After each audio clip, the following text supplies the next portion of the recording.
A call for justice. You must not pass along false rumors.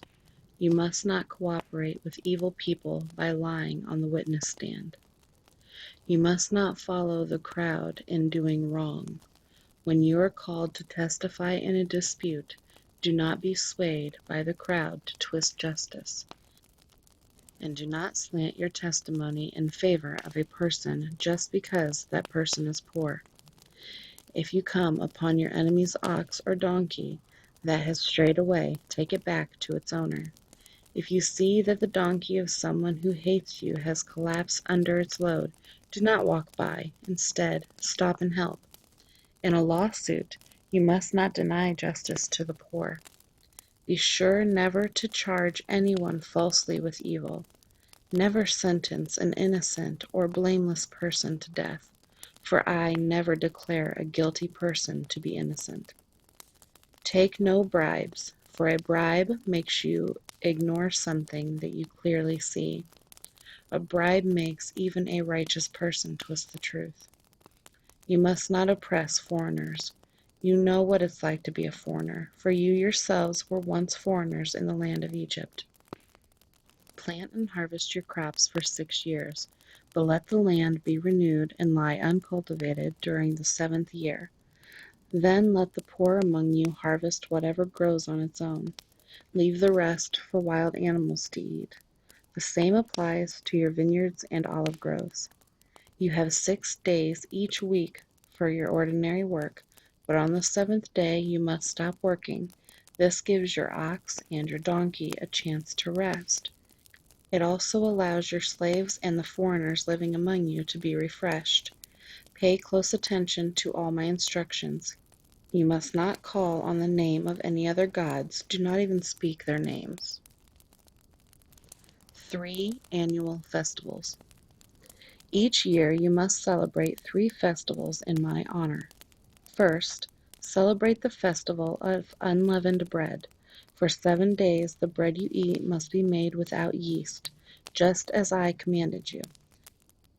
Celebrate this festival annually at the appointed time in early spring, in the month of Abib, for that is the anniversary of your departure from Egypt. No one may appear before me without an offering.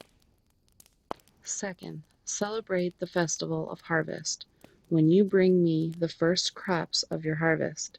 Finally, celebrate the festival of the final harvest at the end of the harvest season, when you have harvested all the crops from your fields. At these 3 times each year, every man in Israel must appear before the Sovereign, the Lord. You must not offer the blood of my sacrificial offerings together with any baked goods containing yeast, and do not leave the fat from the festival offerings until the next morning. As you harvest your crops, bring the very best of the first harvest to the house of the Lord your God. You must not cook a young goat in its mother's milk. A promise of the Lord's presence. See, I am sending an angel before you to protect you on your journey and lead you safely to the place I have prepared for you. Pay close attention to him and obey his instructions. Do not rebel against him, for he is my representative, and he will not forgive your rebellion. But if you are careful to obey him, following all my instructions, then I will be an enemy to your enemies, and I will oppose those who oppose you. For my angel will go before you and bring you into the land of the Amorites, Hittites, Perizzites, Canaanites, Hivites, and Jebusites, so you may live there. And I will destroy them completely. You must not worship the gods of these nations, or serve them in any way, or imitate their evil practices. Instead, you must utterly destroy them and smash their sacred pillars. You must serve only the Lord your God. If you do, I will bless you with food and water, and I will protect you from illness. There will be no miscarriages or infertility in your land, and I will give you long, full lives.